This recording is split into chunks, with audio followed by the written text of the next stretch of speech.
Ṣé lóòótọ́ ni àwọn afọbajẹ ìlú Ọ̀yọ́ gba owó ìbọ̀bẹ́ lọ́wọ́ ọmọọba Gbadegẹsin? Ọ̀kan-ò-jọ̀kan awuyewuye tó ṣúyọ látàrí ìyànsípò Aláàfin Ọ̀yọ́ tuntun ló ti bá ọ̀nà míì yọ, gẹ́gẹ́ bí àjọ tó ń gbógun ti ìwà jẹgúdújẹrá tá a mọ̀ sí àjọ EFCC ti bẹ̀rẹ̀ ìwádìí lórí ẹ̀sùn ṣíṣe ọwọ́ kúdúrú síni tí wọ́n fi kan ọmọọba Lukman Gbadegẹsin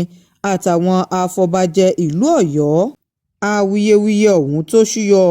látàrí ìgbésẹ̀ ta ni yóò jẹ Aláàfin ti ìlú Ọ̀yọ́ lẹ́yìn tí ọba Lámìdí Adéyẹmí kẹta wàjà lọ́jọ́ 22 inú oṣù kẹrin ọdún 2022 tí ọ̀pọ̀lọpọ̀ àwọn ọmọ oyè sì ń tiraka láti bọ́ sórí ipò ọ̀hún. Títọ́ka Gbadegẹsin gẹ́gẹ́ bí ẹni tí ipò náà tọ́ sí ló ti mú àkíyèsí dání pẹ̀lú ẹ̀sùn tí wọ́n fi kàn pé ṣe ni ó fún ẹnìkọ̀ọ̀kan àwọn afọbajẹ ọ̀hún ní owó mílíọ̀nù 15 náírà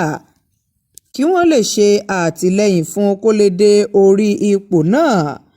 Méjì lára àwọn tó jẹ́ olóyè Ọ̀yọ́mèsì, Lámìdí Oyèwálé àti Àsìmíyù Àtàndá,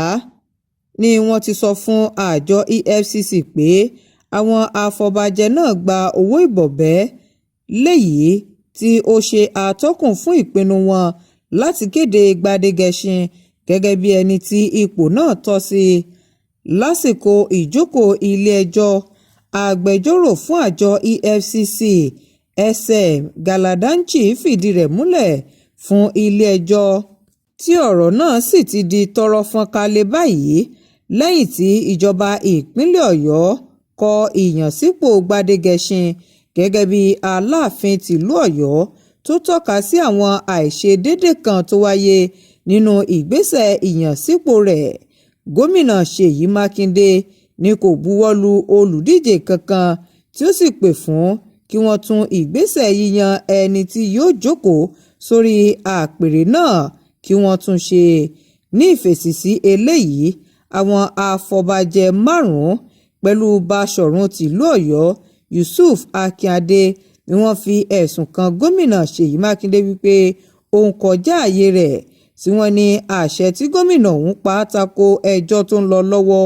ní ilé-ẹjọ́, tí wọ́n sì ní pípè fún ìgbésẹ̀ láti yan ẹni tí ipò ọba náà tọ́ sí kò bá òfin mu. Lára àwọn ẹ̀rí máa jẹ́mi nìṣó ni bí ìwádìí ti ṣàfihàn gbèsè mílíọ̀nù lọ́nà 20 náírà kan tí Gbadegẹsin jẹ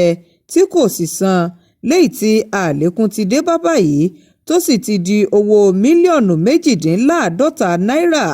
látàrí èlé tó ti gorí rẹ̀, pẹ̀lú ẹ̀sùn tí ọ̀kan lára àwọn tí wọ́n jọ ń ṣiṣẹ́ pọ̀ tó wà ní orílẹ̀-èdè United Kingdom,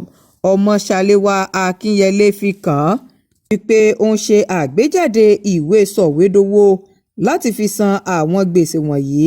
léyìí tí ó tún ba ìjọmọlúàbí rẹ̀ jẹ́ sí i.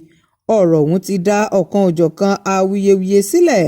láàrin àwọn olùgbé ìlú Ọ̀yọ́, pẹ̀lú bí àwọn kan ti ń gbóṣùbà káre fún ìdásí àjọ EFCC